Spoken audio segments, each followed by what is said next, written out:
Hey Bradley, thanks for checking in with us today. My friend Zach can't make it, but I'm glad we were able to get in touch with each other and get on here and do this. So, if you want to give a short uh, announcement about yourself and let us know your background real quick. Absolutely. My name is Bradley Cox. I am one of four brothers here with Buckeye Brothers Outdoors, and we started our social media platform. Oh, I would say it's been a year ago, probably August, so a year. Um, and we're just a bunch of four boys that love the Lord and want to share our faith through social media, and not just our faith, but our love for the outdoors. Okay, I grew up with the love for the outdoors because my father loved it first and started taking us when I was younger necessarily. I think I started mm, getting into the woods when I was 7, 8 years old with my father. Whether it was, hey, you're gonna go sit with me in a blind at 5 a.m. or it was you can sit in the bed of the truck while I go to the blind. yeah, If you're too scared of the dark, you can sit in the bed of the truck. Um, but no, my dad got me into it big time. He got all of us into it, and we just have a love for it that we want to share with others. And I don't know, just use a platform to glorify God. right. Well, that's very cool. And you guys are out in Pennsylvania, is that right? So we're actually from Ohio. I just Okay, moved to Pennsylvania a year and a half ago, okay. and Did you move for I mean, I'm work or? mainly work, family. It's just my family. We relocated. Mhm. Um, my youngest boy is in Evans City, and then my wife is from Evans City, so it made sense to move over to Pennsylvania. So, Right. but yeah, things are going well though. I don't dislike Pennsylvania Yeah. from the perspective of the fact that it's kind of neat with the hunting scenarios where I'm at, but yeah, it's not Ohio, that's for Yeah. sure. Yeah, that's what I was gonna say. So how long ago did you move there? I moved over here in March of last year. Okay. So how is that adjusting to a new area and finding new spots to hunt? Are you trying to find most public spots? Are you finding some private spots you're getting permission on or leases or anything? Well, for me, I think it's, I mean, I'm in car sales, so Okay. I have no problems with talking to people. Right. So door knocking for me isn't really necessarily a big problem. Hmm. Um, I do think that it does come harder for people that don't have an outgoing personality. Right. So I'm Yeah. thankful for that. But I've been selling cars in this area for 5 years. Oh, okay. So I at least have some sort of, I don't know, stability in Hmm. knowing the area. But when it comes to hunting, I'm still learning. Right. And I don't expect to come to Pennsylvania in my first year and know every spot where to sit, know how the deer move. It Hmm. is different terrain. There's not as many crops in my Right. area Yeah. as there are in Ohio. So you're really learning to, it sounds silly. I'm not really great at reading topography maps, and Right. it's become a challenge for me in Pennsylvania because it's just, I don't know. I love looking at hunting in Ohio. It's much easier. You have those hard transitions from woods to crop fields, and it's easy to set up on a field head and say, "Hey, I saw this deer. I shot this deer." Yeah. But it's a different. I mean, it's just a different scenario. So Um, what's your game plan for finding a deer going into the season? Or are you just are you able to glass areas or is it all big woods? Or are you running trail cameras? so there's in this area, I've been able to glass a few fields. Um, I did an observation saddle sit about 2 weeks ago. 2 weeks ago, holy cow, my voice cracked hard there. Um, 2 weeks ago, I did an observation sit and saw a nice, I'd say he's probably a 3-year-old eight. Um, Was that on one of I your was thinking, shorts on your YouTube channel? it sure was. Okay. It sure was. Yeah, that was a nice deer. Um, yeah, he's got some good mass, not a ton of time length, Mhm. but a good looking deer. But recently I gained permission on another property, and my brother Garrett and I got together about 2 months ago, and we hung a camera. And if you're not using multi-edge cameras, I highly recommend it. It can be a Yeah. little bit pricey for your monthly subscriptions, Hmm. but you can get 50 videos for $1. Oh, really? So yeah, you can get 50 videos for $1, and I think that is awesome. Yeah. Tacticam's like $5 for 50 videos. So, Yeah. but needless to say, I like to see where deer are moving. I like to see how they're reacting in that area where the trail camera is. And when I put this camera up, it's at the base of a ridge with a like a skinny pinch or a skinny funnel of woods, and it just connects. And Hmm. it's just a natural funnel for these deer to move through from food source to food source or food source to bedding. And it is all day long deer movement, deer activity all day long. I mean, sun up to dusk and all night. It's just constant deer activity, which is super like encouraging to me to know that I did something right. Right. Yeah. And found a honey hole, if I'm being honest with you. Yeah. And in Pennsylvania, I mean, it's not easy to when you're hunting bigger timber. Hmm. Um, it's not easy to track down a nice buck. And I feel like I found a natural funnel, and it is early season or it's late summer, so bucks are still together. And I know a lot can change come early Hmm. season, but it's got me going into this season with quite a bit of optimism in Pennsylvania. Right. Um, but I'm attacking Ohio a little bit different than I normally would because I'm not there. Hmm. Whereas I'm used to setting up food plots, I'm used to having preset stands, and Hmm. it's just I just feel like I know Ohio so much better. But it's kind of new for me there too this year. I just got a property to hunt end of last year where that's I don't know if you saw that big deadhead. That's like I think I missed that one. it's at the top. That's right actually right here. Oh, wow. Oh, wow. That's Yeah. awesome. Yeah, he scored 205 and 7/8. Man, that's Um, incredible. yeah, it's a special specimen, I should say. Hmm. Um, but needless to say, the farmer that gave me permission to hunt this is such a nice family. God bless them. I mean, they haven't allowed hunting on their property in years, and they were gracious enough to give me permission. And it's just a blessing to be able to come across situations like that. My favorite hunting property last year, Hmm. um, that I've been hunting for 6 years and managing, and the gentleman was older and he passed away, and that was hard um, to see that because I did build a pretty good relationship with him. Hmm. And it's never fun to lose a loved one at all. And I was completely and totally respectful to the family and them asking me to just pull all my stuff and get off the property. And it stunk because it was middle of November. Oh, dang. Yeah, it was middle of November, so that stunk. But I just took some time to really pray about it, if I'm being honest with you, and feel like God blessed me in leading me to this family. And um, now I'm hunting probably the best property I think I've ever seen. So this year you're going to hunt Pennsylvania and you're going to go back and hunt Ohio too. Yes, yes. I'm not gonna be able to hunt Ohio as much as I'd like to, Yeah. but How far I away is mean, it for you? it's about an hour and 20 minutes. That's not too bad then. No, it's not bad. It's just the inconvenience of it, I guess. Yeah, I Like know. I don't like to travel too far, you Hmm. know. But I mean, all my properties here in Pennsylvania are within 15 minutes, Yeah. Oh, well, that's really which nice. Yeah. it's really nice. I don't And have in any like Lisbon, that. oh yeah, I'd say I'm just blessed a little bit, Hmm. Um, but That over the again, I out could, that over the hour mark is kind of rough during early season because it stays light so late that by the time you're home, it's like yeah. 10 o'clock, you know? Oh, I know, and it's like 8:24 here right now. I'm just sitting here thinking, man,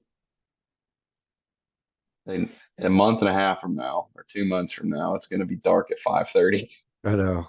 which is crazy to think I about, know. and it's still light outside. I know. But I mean, my attack on the deer season is going to be, I don't really know if I have it's just a grand. It's going to be an aggressive hunting style this year for me. Yeah. Um, Go big or go home type scenario. I'm Hmm. on some pretty big deer in Ohio that I know they're being hunted by other people, Right. and I'm just going to have to hunt them smart, but I'm going to have to be aggressive. I feel like I'm going to have to capitalize on them pretty quick. My first sit or first couple sits in there. Yeah. But I hunt a lot of big woods, so I don't usually have a whole lot of early seasons and stuff going on because usually they're out near the ag fields and stuff. hmm And that's the public I hunt is all the big woods, and then the ag fields are all private, so they're over on private until about mid season. But I picked up a couple 100 acre lease this year, and Ooh, put about 5 food plots on it. So I've got a pretty decent one in velvet that I'm looking forward to. And we do that 3 day velvet hunt here. So I'm oh looking forward to that. snap! Yeah. Oh, that would be cool. Yeah. That'll be cool. Except it's gonna be 90 degrees all 90 3 days. degrees. Yeah. Yeah. So Yeah, that's the worst part about hunting in hot weather. Ugh, you got bugs, you got sweat. It's hard to. with that, I saw that video of the buck you killed. Was that buck you killed last year? Yeah, so that was when it was my second hunt on a piece of property here in Pennsylvania. Was Wasn't a that bad deer at all. what part of the season was that in? So in Allegheny County, which is Unit 2B Hmm. over in Pennsylvania, that season starts September 15th or 16th last year, if I remember correctly. Hmm. And it starts this year on the 16th. So unfortunately, the bucks that I'd like to chase Hmm. aren't in 2B this year, so I can't cap. It's literally like a mile and a half outside of Unit 2B. Oh, really? So it's like, oh, they're so close Hmm. to 2B, and I can't hunt them. I can't What hunt is them it? until September 30th. Oh, September 30th. Okay. What day did you kill that one last year? September 26th. Oh, really? Super So early. early season, Yeah. huh? I've never killed an early hmm season buck. All my bucks are November or December in the late season. I've never, So yeah, that was the earliest I've ever killed one. yeah. You just That was find the a early. pattern. You just find a pattern he was on, or No, just luck out. I'm not kidding you. It was as lucky as luck can get. I just kind of, I don't know. The way I looked at the property was I'd just gotten permission that week. And I was like, shoot, didn't know season was even open. Yeah. I'd never hunted. I mean, I'd hunted Pennsylvania one time before, and I shot this buck right here. He was a 6x6, Hmm. nice 12. Oh, yeah. Yeah, that's a nice one. Uh, I shot him in 2019. Urban, it's an urban area where that one was. Okay. Um, but needless to say, I had just gotten permission to hunt that property last year, the week I killed that deer, and I did 2 sits. Um, where I set up, I just set up next to some swamp grass, and there was like it. Then it opened up into a field, and then there was like a little natural like tractor path that had Hmm. a ton of deer tracks on it. I'm like, shoot, I'll just set up off this swamp grass. It's like a transition from hardwoods to swamp grass. I was like, they've got to be coming out through this swamp grass. So I Right. was like, saw a couple trails, saw a couple fresh rubs behind where I was going to sit. So I'll just set up right here. So you had And never seen that buck before? never seen him before. Even when he walked out in the field and I got him on film, I was like, I don't know if I want to shoot that thing. Hmm. I was like questioning it. And then if you watched the whole hunt, he got like leery of something up there, and I saw him like turn and shake his head, and I was like, oh, it looks a little bit nicer right Yeah, there. I know. Yeah. And I saw him starting to inch closer, and the closer he got, I was like, all right, it's a lot nicer of a deer than I thought. Hmm. And he got to 20 yards, and I just let him have it, I guess. Yeah, that's awesome. I was gonna shoot a doe that night. I was content with shooting a doe. Right. Just because I was like, all right, I'm just gonna go get a doe on the ground and start that way. Mhm. So Are you planning on doing a lot of self filming this year? I say I'm going to do yes, it every year, and then I start, and then I have a bunch of hunts where I don't see anything, or I just film some does, and I'm like, I'm leaving this stuff in the car. I hate carrying this, you know. Listen, that's me like January, but I mean, if for us, I mean, I feel like we've grown pretty rapidly in Hmm. our social media. Um, so I do think that it's going to be this may be a year where we kind of take off, which I hope we do. Hmm. I think we have number one, I think we have the deer to help with that. As far as um having them on camera, I mean, I think we just got to hunt smart this year and try to capitalize on the time that we do have in the woods because I mean we have a chance to shoot. I mean there's a couple booners we're going to be chasing this year in Nice. Ohio. Nice. So I think it's going to be a really special season. I hope they stick around because a lot can change in the early season, Yeah. and they can disappear. Hmm. So patterns change on deer. Yeah. I'm just hoping what we have on the properties is enough to sustain them through the season. What's your self-filming setup? What kind of gear are you taking in the woods this year? So I'm running a satellite camera on because I do a ton of saddle hunting. That's from Right. Fourth Arrow. Okay, I So know I'll be which one you're running their talking about. saddle. Yeah, their new one. Yeah. Hmm. Yeah. I'll be running that. I ran it last year. Had Actually, some that's what I malfunctions. just bought. I bought that this year. Yeah. So recommendation, Yeah. the strap that comes with it. Yeah, Use an actual rep. the clamp or Just whatever.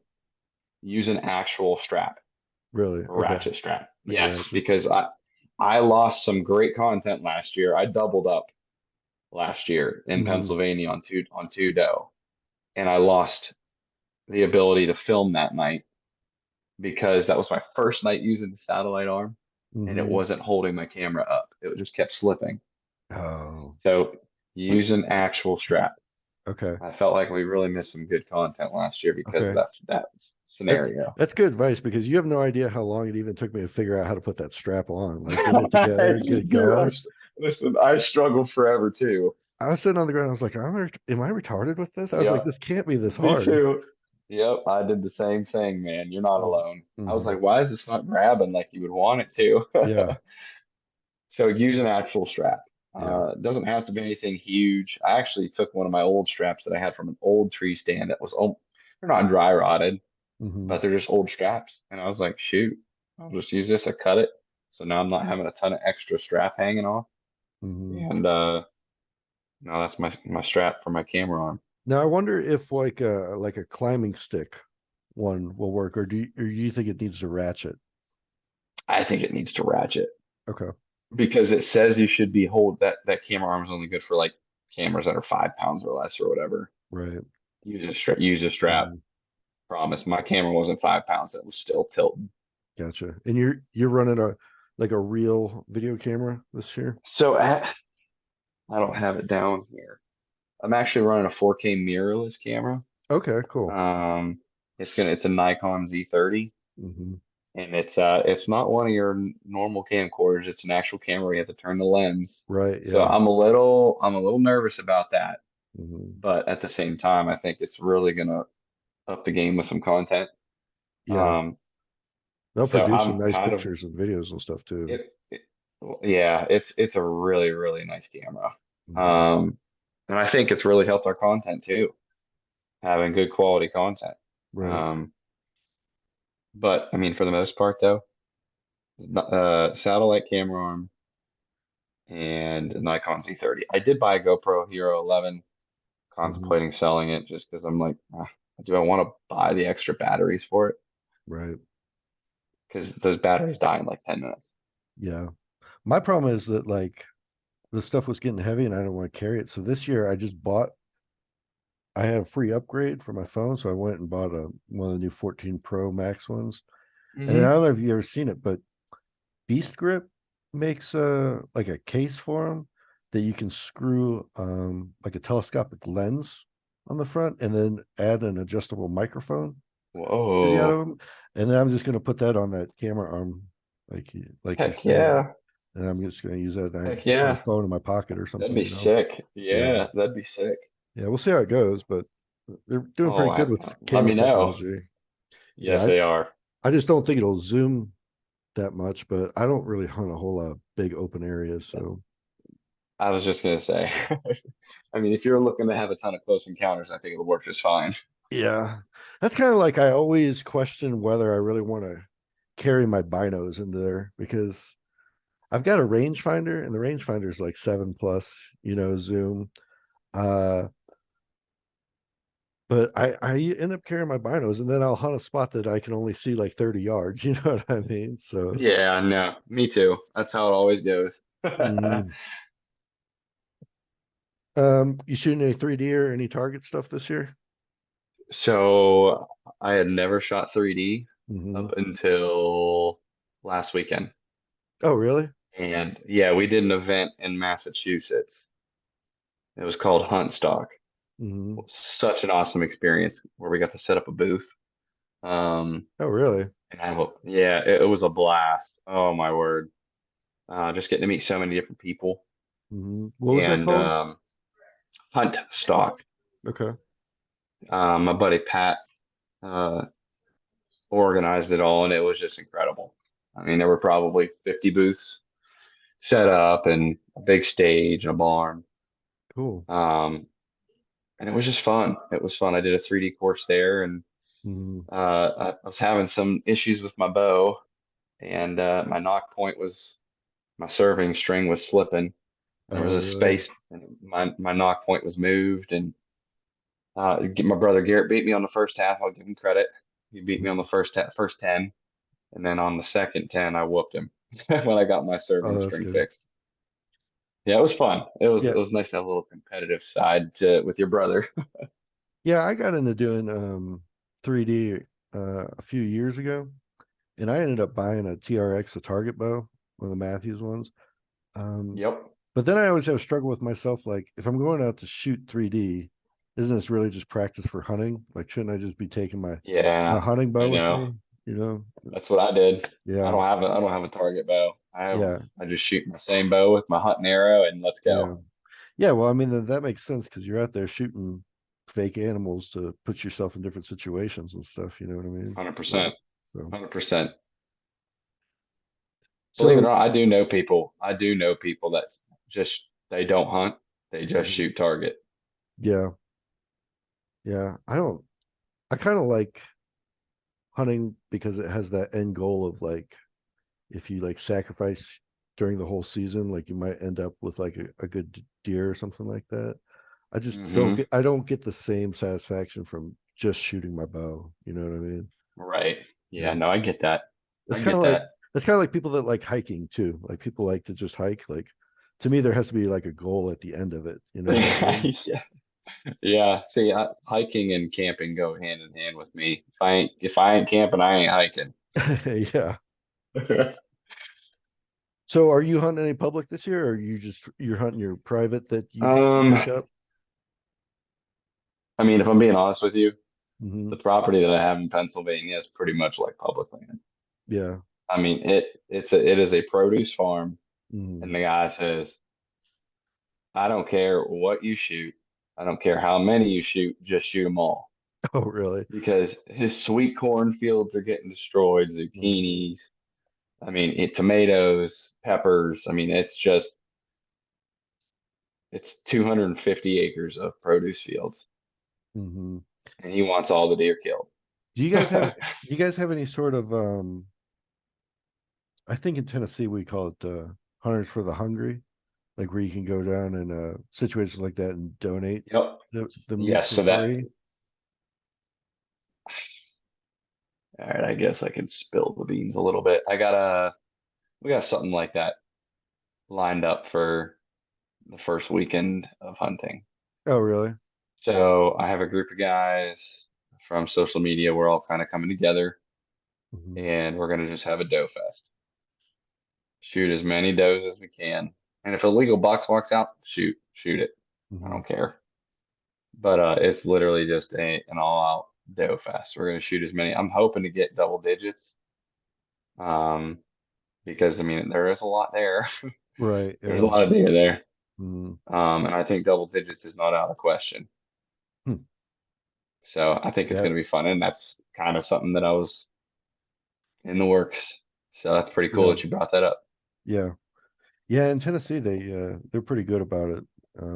You can actually the state will cover the processing fee, so you can, as long as the it's one of the state sponsored processors, you can actually drop the deer off there, and Yep. they do Yep. everything. So There's one that's it's like 45 minutes away, which isn't terrible. mhm. It's not terrible. So we'll see how it turns out. I'm excited. Okay. So are you a scent control guy, or are you play the wind guy, or a combination of both? I'm definitely it's a combination of both. Um,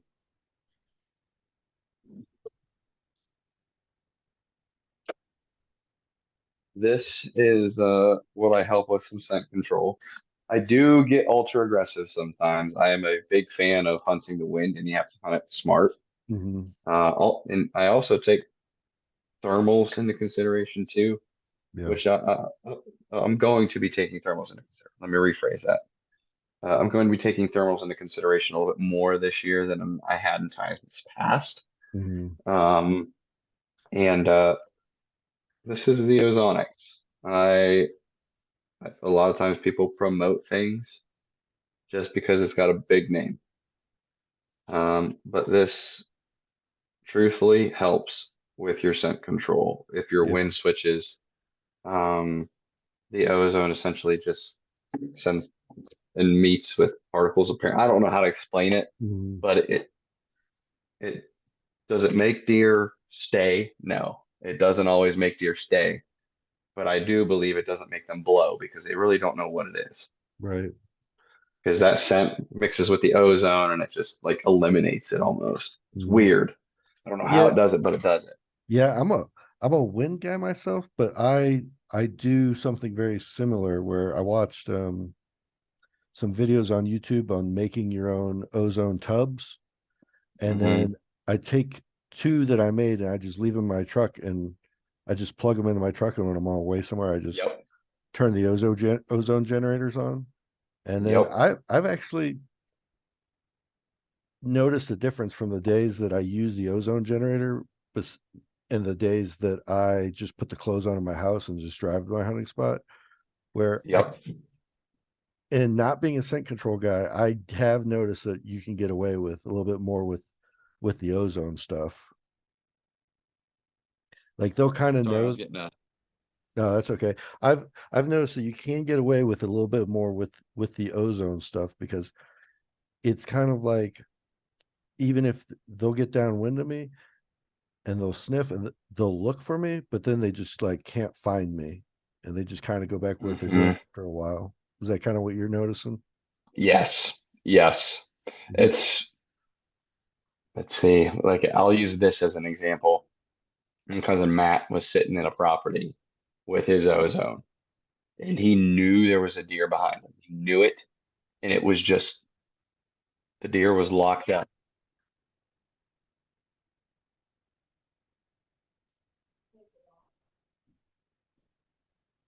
The deer was locked up and it wasn't coming out. Mhm. And he knew it was there. He heard it. And because it didn't come out, it got dark. And he sat there for about 15 to 20 minutes after dark.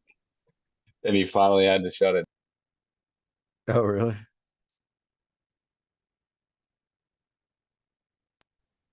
He finally had to shut it down. And when he shut that ozone machine off, that deer blew and it was gone. Oh, really? So it eventually knew. It eventually knew that when he turned that ozone machine off, it eventually got a scent. Yeah. So it's neat. Yeah.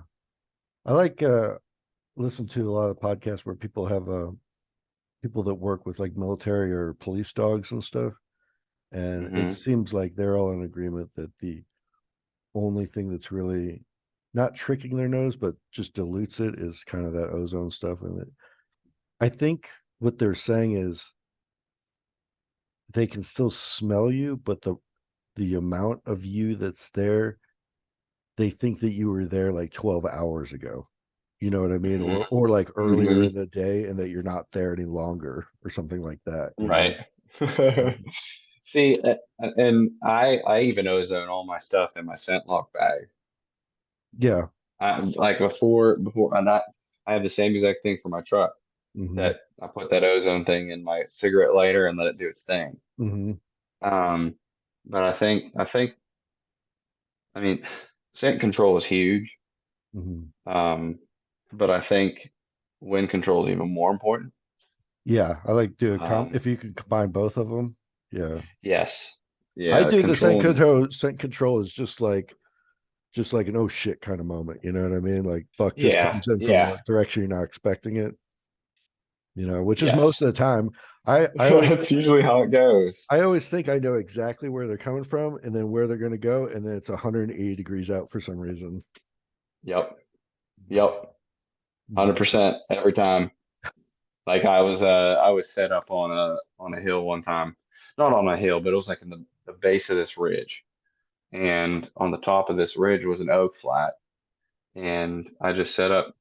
I don't know with the idea of that this buck was going to come up out of this ravine and work uphill, and he kind of did that, but he did it at a spot where I wasn't expecting him to, and it was behind me, and he worked around me and then came up in front of me, up top of the hill, and then it's just weird. Like he did exactly what I wanted him to do the last 2 days on camera, Right. and it's like boom, all of a sudden he's like scent checking like nobody's business. Hmm. And he walks all the way up around me, comes to the top, and then I see him up at the top of the ridge with his bow. I'm like, I almost got it to work because the doe ended up working back down, Hmm. and he was just chasing the doe.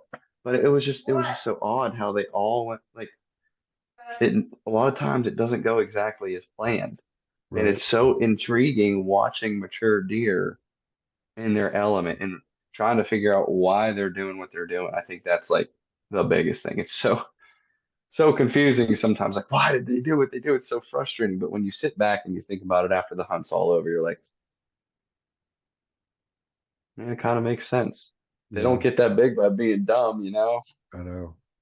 I know. It's well, this buck that I'm going after for the velvet hunt is frustrating because I do have those 4 or 5 plots, and I was getting them every evening in one of the fields on camera, and then now he's really making me overthink everything because I have him on a different camera like almost every day. He goes to a different field, so now it's just like playing the odds of which field he's going to go to because it's like I have Yes. no idea why he's going to this one this day, and then the next one he goes to the a different field or he goes stands in the cornfield for some reason. Yeah. So How far apart are those fields? I say they're kind of like in an L, uh, and then each one's kind of about 400 yards from like if you made a center point from Mm-hmm. them, and each one's kind of like on a ridge. It's kind of like a ridge system that kind of looks like a backwards E, probably capital E, and Yeah. then each of the flat tops is kind of a plot. Yeah. So I imagine he's bedding just on one of the the tips with whatever the wind is, the wind over his back. Um, I mean, but I don't. I would say that's probably, go ahead. But he comes out to random plots with random winds. One day it'll be a north wind, he'll go that plot, and the next day it'll be a south wind, he'll go that plot, and he'll just each plot's like that. If he doesn't go to him with a consistent wind, but that might just be because it's summer and he doesn't really care. You know what I mean? They I might. was I was just sitting here thinking that. I mean, it's summer. They're safe, and he knows he's safe. Mhm. I mean, I've been sitting here doing the same exact thing, and my buddy Matt is just like, "Hey, wait till September comes. Yeah, Just exactly. just note it, keep it in the back of your mind, but wait till comes and see what changes." Hmm. And he's been telling me all summer, he's like, you have to be prepared to make changes for when he does change. Yeah. Know your land. Think about where he's going to go. Like this is my first year. Hmm. I don't really know where he's going to go. And that's kind of Not how not yet. That's kind of how I am because this is my first year with that lease. But I'm big on like historical data because I've got Me too. a really big buck up on public, and I've never seen him on the hoof, but 2 years in a row, I've had him show up on the same camera at the same day, a year apart, and then leave the area and not be on camera anymore within probably 3 days. Had the same thing happen, and he didn't show up last year, but because I heard he got shot. Oh, okay. Um, I only saw him one time, and actually, it's so funny. I called this deer drag queen. Yeah.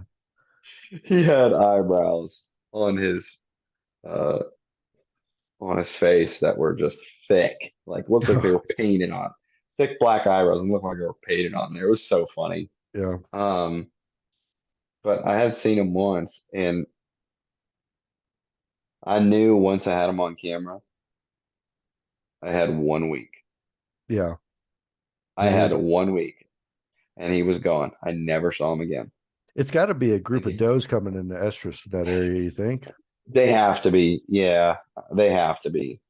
Um, and the worst part about it is I like to take the last week of October and make that my week to hunt Hmm. in Ohio. Like that's my big scrape. That's my scrape week. Yeah.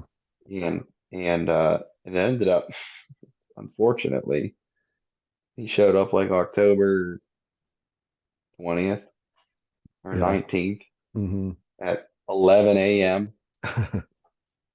and it was 70 degrees out. I was just like,